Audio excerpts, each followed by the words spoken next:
آپ سن رہے ہیں رخسانہ نگار عدنان کی شہرہ آفاق کتاب خوشبو کا گھر کوئی نہیں۔ آج جو دنیا داری کی آخری رسم تھی سو وہ بھی پوری ہو گئی۔ آج چہلم بھی ہو گیا، اور مرے ہوئوں کے ساتھ بھلا کوئی کب مرا ہے؟ دنیا کے سب سلسلے یوں ہی چلتے رہتے ہیں، بس جانے والوں کا ہی سب کچھ ختم کرنے والے، سب کا سب موقعوں پر خیال کرنے والے اتنی جلدی ہم سے منہ موڑ گئے کہ یقین نہیں آتا۔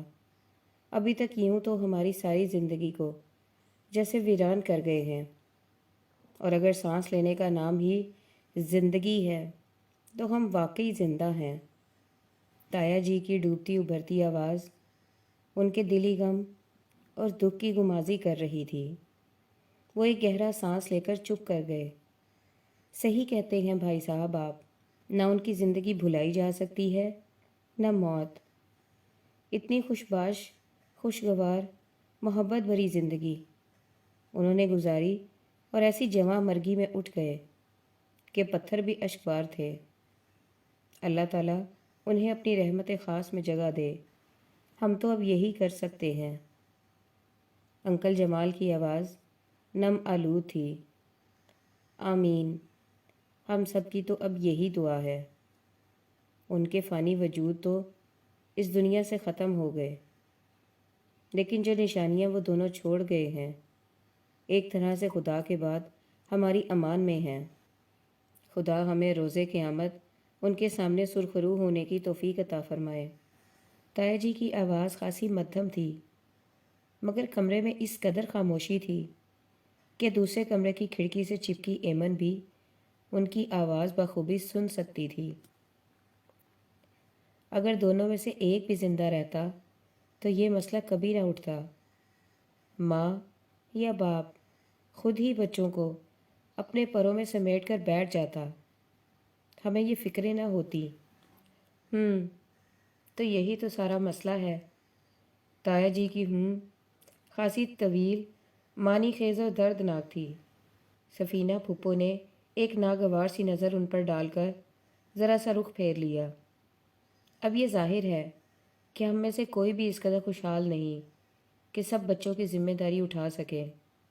اگر اٹھا بھی لیں تو اسی سے عہدہ برا ہونا کوئی آسان کام ہے؟ سبھی ماشاءاللہ سے فیملی والے ہیں۔ میرے حالات بھی آپ لوگوں کے سامنے ہیں، ورنہ میں ہی سب کو سمیٹ لیتا۔ انہوں نے ایک لمحے کو سب کی طرف دیکھا۔ مہنگائی آسمان سے باتیں کر رہی ہے بھائی صاحب، اور بچے بھی ماشاءاللہ ایک دو نہیں، اکٹھے 4 ہیں۔ جانے والے تو چلے گئے، اصل امتحان تو اب ہمارا شروع ہوا ہے۔ یہاں تو اپنے گھر کے اخراجات سر اٹھانے نہیں دیتے، اوپر سے یہ ذمہ داریاں۔ عاقف چچا کا لہجہ کچھ بیزار سا تھا۔ اس لیے میں نے سوچا ہے کہ ہم یہ ذمہ داریاں بانٹ لیتے ہیں۔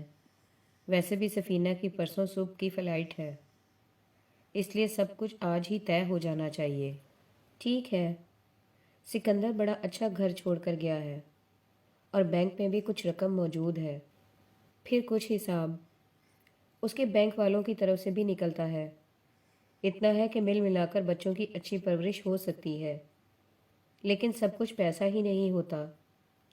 اصل ضرورت تو اچھے سرپرست کی ہے جو بچوں کی اچھی تربیت کر سکے۔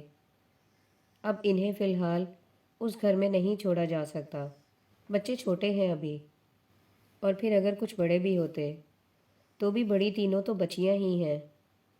مامون تو ابھی بہت چھوٹا ہے، اور آج کل کون سا زمانہ ہے یوں بچیوں کے تنہا رہنے کا۔ اس لیے میں نے سوچا ہے۔ انہوں نے ذرا رک کر سب کے چہروں کے تاثرات دیکھے۔ سب ہی ان کی طرف متوجہ تھے۔ ہم چاروں ایک ایک بچے کی ذمہ داری اٹھا لیتے ہیں، اور کھڑکی سے چپکی ایمن لرز کر رہ گئی۔ گھر کرائے پر اٹھا دیتے ہیں۔ ان کے بڑے ہونے پر جتنا کرایہ اکٹھا ہوگا بینک میں وہ ان کی شادیوں پر لگا دیں گے۔ کیا خیال ہے آپ لوگوں کا؟ انہوں نے بات مکمل کر کے از سر نو سب کا جائزہ لیا۔ خیال تو اچھا ہے، مجھے پسند آیا ہے۔ اس طرح سب بچوں کو انفرادی توجہ اور محبت بھی مل جائے گی اور ان کی جائیداد بھی محفوظ رہے گی، کل کو ان کے کام آئے گی اور ہم میں سے کسی پر کوئی بوجھ بھی نہیں پڑے گا۔ سفینہ پھپھو سب سے پہلے بولیں، لیکن کیا اس طرح بچوں کے ذہن ڈسٹرب نہیں ہوں گے؟ کہاں تو ماں باپ کے ساتھ سب اکٹھے رہتے تھے اور کہاں اس طرح سے انہیں ایک دوسرے سے اور دور کر دینا، جبکہ ابھی ان کے غم بھی ہرے ہیں۔ ایک تو ماں باپ کی جدائی، اوپر سے ایک دوسرے سے دوری، اور بچے تو پھول کی طرح نازک ہوتے ہیں، دنوں میں کملا جائیں گے۔ پھر سکندر اور شہلا کے بچے، جنہوں نے اپنے بچوں کو کبھی لہجے کی گرم ہوا بھی نہیں لگائی تھی، اب ایک دم سے دوریوں کی دوزخ میں جھونک دیا جائے۔ میرا تو خیال ہے یہ مناسب نہیں۔ انکل جمال کچھ ناگواری سے بولے، ہاں تو بچے اب اتنے بھی بچے نہیں ہیں کہ موت کا مفہوم نہ سمجھ سکیں۔ یہ تو انہیں بھی پتہ ہے کہ جو ایک بار چلا جاتا ہے وہ دوبارہ نہیں آ سکتا۔ اب ان کے ماں باپ تو نہ آنے سے رہے، اور یہ زخم انہیں قدرت نے لگایا ہے، ہم نے نہیں۔ ہم تو ظاہر ہے ان کی بھلائی کے لیے سب کچھ کر رہے ہیں۔ اب چاروں کو اکٹھا رکھنے کا مطلب ہے کہ ہم میں سے کسی ایک پر ساری ذمہ داری ڈال دی جائے، اور بھئی صاف بات ہے، کم از کم میں اکیلا تو اتنی بھاری ذمہ داری نہیں اٹھا سکتا۔ عاقف چچا کا لہجہ اور انداز بہت کچھ سمجھا دینے والا تھا۔ اگر اٹھانا چاہو تو اٹھا بھی سکتے ہو۔ سیرامکس کی فیکٹری ہے، مل ہے کپڑے کی، اور کئی کنال کا اتنا بڑا گھر ہے، اور ایک ہی تو بیٹی ہے تمہاری، اور ایسا کرنا میرے خیال میں تمہارے لیے زیادہ مشکل نہیں ہوگا، انکل جمال نے جتانے والے انداز میں کہا۔ سیرامکس کی فیکٹری اور مل میری نہیں، میری بیوی کی ہے، یہ سب آپ کو بھی پتہ ہے۔ اور فیکٹریوں والے بھی محنت کرتے ہیں، اسمگلنگ نہیں کرتے، نہ ان کی فیکٹریوں میں نوٹ بنتے ہیں۔ کہنے کو فیکٹری آنر ہیں، مگر ہاتھ ایک تنخواہ دار ملازم سے زیادہ کچھ نہیں آتا۔ آئے دن مزدوروں کے مطالبات اور ہڑتالیں، اوپر سے گورنمنٹ کے نت نئے ٹیکس، ہمارے پاس بچتا ہی کیا ہے؟ جیسے ہم لوگ زندگی گزارتے ہیں یہ ہم ہی جانتے ہیں۔ آپ کو تو چاہے گورنمنٹ ڈوبے چاہے ترے، پہلی کی پہلی تنخواہ مل ہی جاتی ہے۔ یہ عذاب تو ہم جیسوں کے لیے ہے، خود چاہے مر مر کر جیو، ورکرز کو تنخواہیں دینا ہی پڑتی ہیں، اور ٹیکس سے بھلا کون بھاگ سکتا ہے؟ اوپر سے اس وقت جو بزنس کا حال ہے سب کے سامنے ہے، بین الاقوامی بحران آیا ہوا ہے بزنس ورلڈ میں۔ عاقف چچا کی دکھتی ہوئی رگ پر جیسے کسی نے ہاتھ رکھ دیا۔ وہ ہر بزنس مین کی طرح اپنے دکھڑے بلا تکان سنانے لگے۔ اگر ایسی ہی ہماری قوم ٹیکس دینے والی ہوتی تو آج ملک کی ترقی کا یہ عالم نہ ہوتا، اور مزدور طبقہ اتنا ہی آپ لوگوں کی اعلیٰ ظرفی سے فیض یاب ہو رہا ہوتا، تو بھوک اور ننگ کا یہ عالم نہ ہوتا۔ جمال انکل بھی ٹیچر تھے، وہ کہاں ہار ماننے والے تھے۔ اس ملک کی حکومتوں کو تو عادت پڑی ہوئی ہے ہر وقت دیوالیہ ہونے کا واویلا کرنے کی، اور عوام اس سے زیادہ ڈھونگی، جتنا دے دو ان کی جھولیاں بھرتی ہیں نہ نیتیں۔ عاقف چچا نخوت بھرے لہجے میں بولے، یہ کیا فضول کی بحث لے کر بیٹھ گئے ہو تم لوگ؟ اس وقت یہ موضوع شروع کرنے کی کیا تک بنتی ہے؟ بھلا فضول میں ہوں؟ تایا جی غصے میں آ گئے۔ بات کچھ ہو رہی تھی، یہ دونوں پتہ نہیں کون سی راگنی چھیڑ کر بیٹھ گئے۔ ان کی بات پر لاؤنج میں پھر خاموشی چھا گئی۔ اسی لیے تو کہتا ہوں کہ نہ کسی ایک پر یہ ذمہ داری پڑے، نہ کوئی اس قدر تنگ دل ہو کہ بچوں کی زندگی بھی اجیرن ہو جائے اور اس کی اپنی بھی۔ ہم سب مل بانٹ کر ان ذمہ داریوں کو اٹھا لیتے ہیں، اور بظاہر میرے خامل میں اس میں کوئی برائی نہیں، گھر کی بات گھر میں ہی رہ جائے گی۔ تایا جی نے دھیرے دھیرے اپنا پرسکون لہجہ بحال کرتے ہوئے کہا۔ رہا بچوں کو ڈسٹرب ہونے کا سوال، آہستہ آہستہ انہیں محبت اور توجہ ملے گی تو خود ہی سب کچھ بھول جائیں گے۔ اس کے علاوہ کم از کم سال میں 1-2 دفعہ ان کو آپس میں ملوا دیا جائے گا، ان کے ذہن سیٹ ہو جائیں گے۔ بھائی جان صحیح کہتے ہیں، میں تو ایگری ہوں ان کی بات سے۔ اس طرح ہر بچے کو انفرادی طور پر توجہ اور محبت مل جائے گی۔ آخر سب کا ان سے خون کا رشتہ ہے اور کسی پر بوجھ بھی نہیں پڑے گا۔ سفینہ پھپھو نے تایا جی کی ہاں میں ہاں ملائی۔ بٹوارا کر لیں بچوں کا؟ ہاں، یہ دن بھی آنے تھے، میری بہن کے پھول جیسے بچوں کی تقسیم ہوگی۔ جائیداد کا بٹوارا تو سنا تھا، آج ان معصوموں کا بھی؟ غزالہ آنٹی رونے لگی۔ بہت تکلیف دہ حقیقت ہے غزالہ، بلکہ دل پر کاری چوٹ لگتی ہے، پر کیا کریں، اور کوئی چارہ تو نہیں۔ سب صورتحال تمہارے سامنے ہے، یا ہم لوگ جان بوجھ کر کر رہے ہیں؟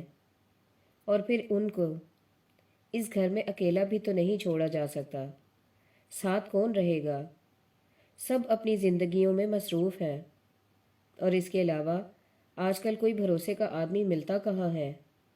پھر بچیوں کا معاملہ ہے، مان لو یہی طریقہ صحیح ہے، ان کے حق میں بہتر ہے۔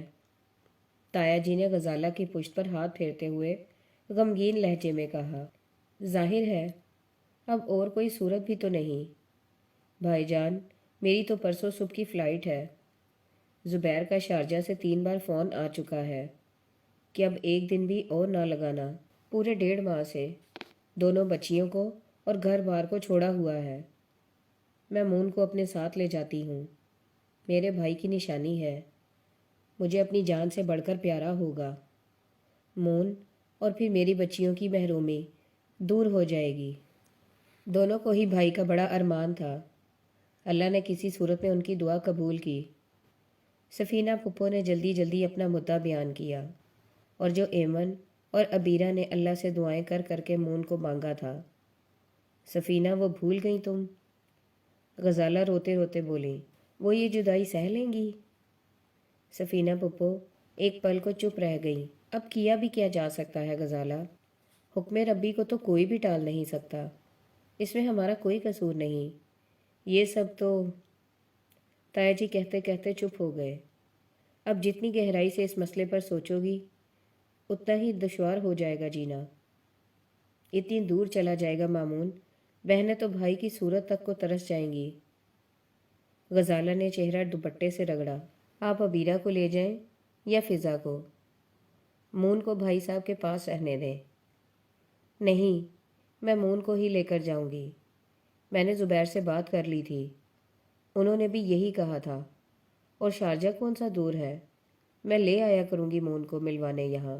مون تو بنا بنایا سکندر بھائی ہے، مجھے بھائی کی صورت نظر آتی رہے گی، اسے کسی قسم کی کمی نہیں آنے دوں گی، نہ محبت میں، نہ توجہ میں، اور نہ ضروریات میں۔ سفینہ نے اپنی بات کو باوزن کیا۔ ٹھیک ہے، پھر مون کو تم لے جاؤ، ایمن کے تو اس سال مڈل کے ایگزام ہونے والے ہیں، ویسے بھی وہ سمجھدار ہے، وہ میرے پاس رہ لے گی۔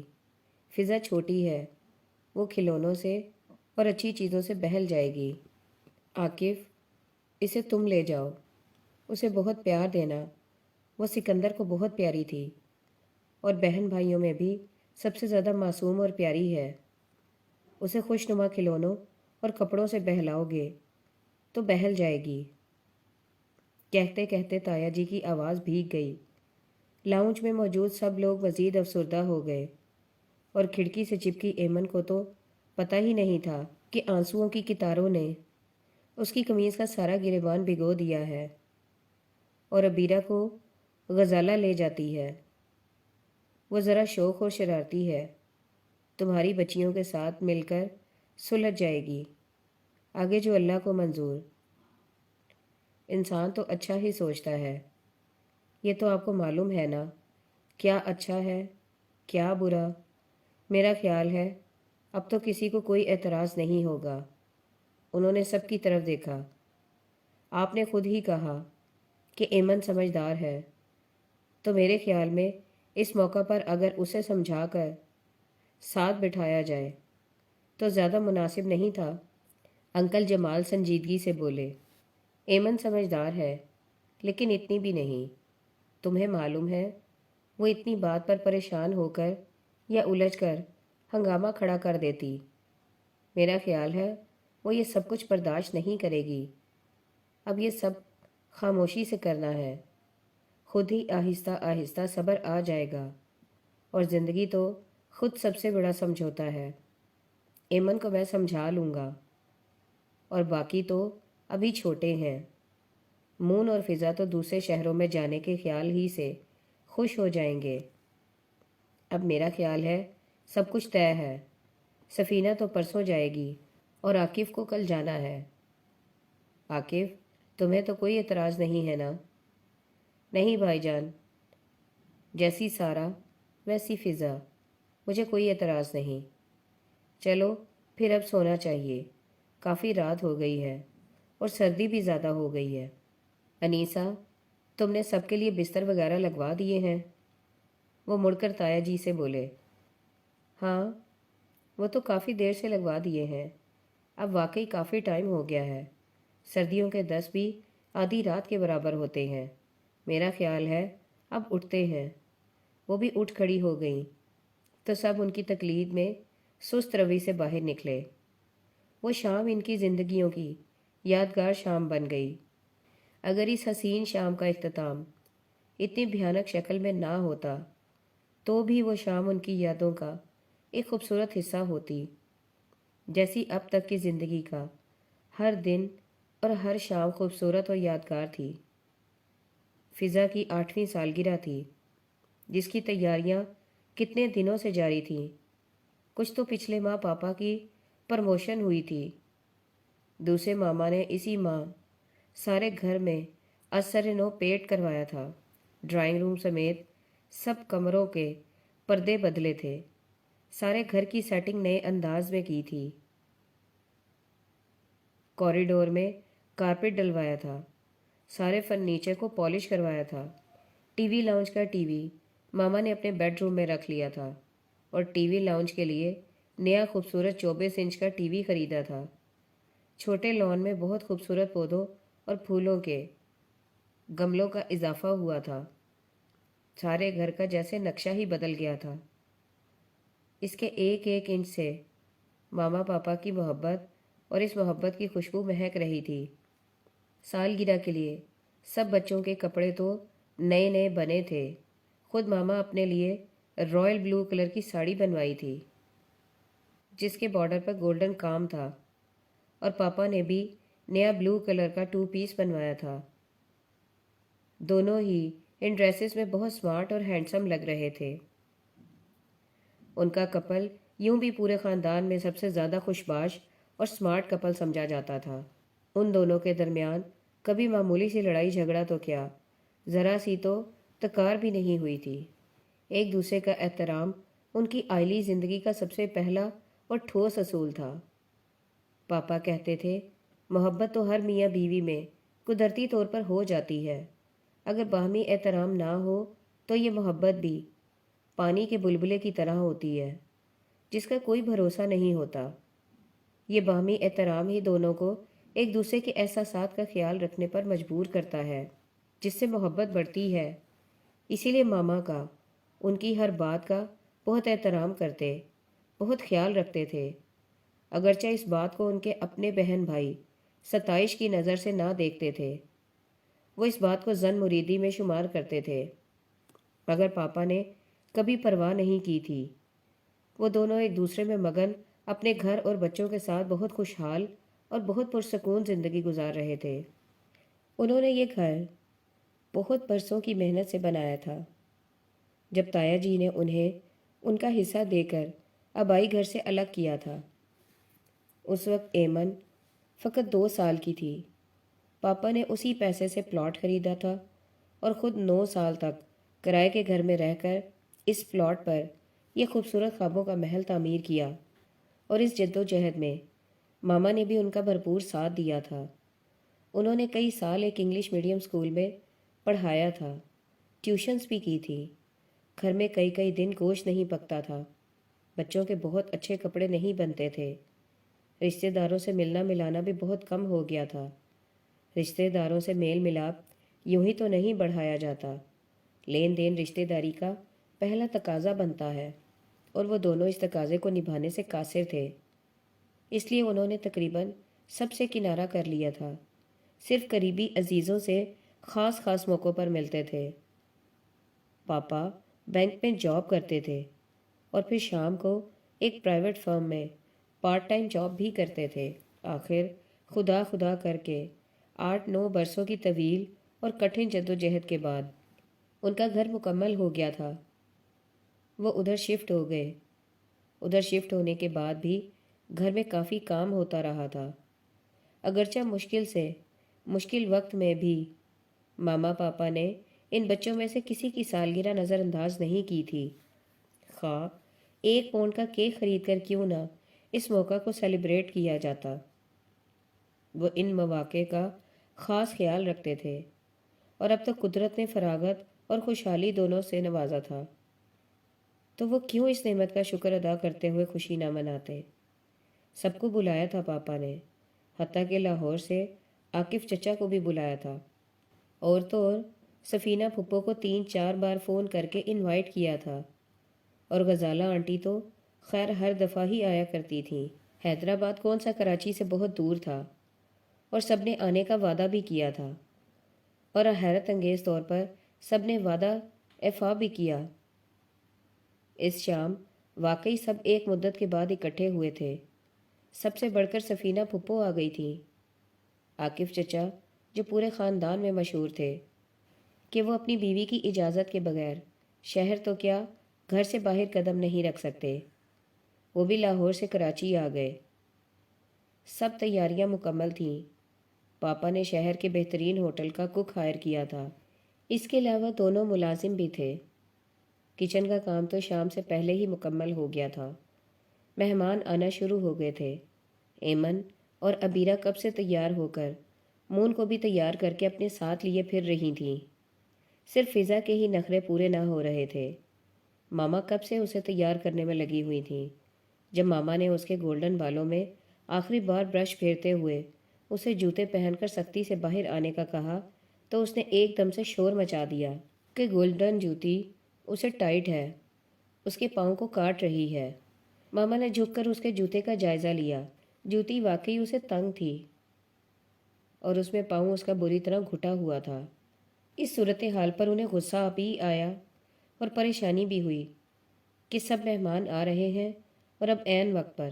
تمہیں پہلے کہا تھا میں نے، اچھی طرح پہن کر چیک کر لو، ٹائٹ تو نہیں ہے۔ تم نے ہی کہا تھا کہ ٹھیک ہے، اب نئی مصیبت کھڑی کر رہی ہو۔ ماما نے جھنجھلا کر اسے ڈانٹا۔ تو اس روز آپ نے کون سا ساکس کے ساتھ پہنا کر دیکھی تھی؟ اس کے بغیر تو ٹھیک تھی۔ اب وہ اپنی گولڈن براؤن آنکھوں میں فوراً آنسو بھر لائی۔ گولڈن چل مل کرتے فراک میں وہ اتنی پیاری لگ رہی تھی کہ ماما کو غصے کے باوجود اس پر پیار آ گیا۔ اچھا اب فضول میں رو نہیں، سارا منہ خراب ہو جائے گا۔ میں تمہارے پاپا سے بات کرتی ہوں، اتارو جوتے۔ انہوں نے سٹیپ کھولتے ہوئے ذرا پیار سے کہا۔ پھر پاپا کتنی مشکل سے راضی ہوئے طارق روڈ جانے کے لیے۔ کاش وہ نہ مانتے۔ انہیں بھی بہت غصہ آیا تھا کہ عین وقت پر اس طرح بازار جانا اچھا نہیں لگتا، لیکن پھر فضا کے آنسو اور ماما کی منت نے انہیں مجبور کر دیا۔ دونوں مہمانوں سے معذرت کرتے ہوئے تھوڑی دیر کا کہہ کر گاڑی میں جا بیٹھے۔ اگرچہ ایمن نے اس وقت ضد کی کہ وہ بھی ساتھ جائے گی، مگر ماما نے اسے ڈانٹ دیا۔ تم بڑی ہو، تمہیں خیال کرنا چاہیے، چھوٹے بچوں کی طرح ضد کر رہی ہو۔ اگر تم بھی ساتھ چل پڑی تو گھر کا اور چھوٹے بہن بھائی کا کون خیال کرے گا؟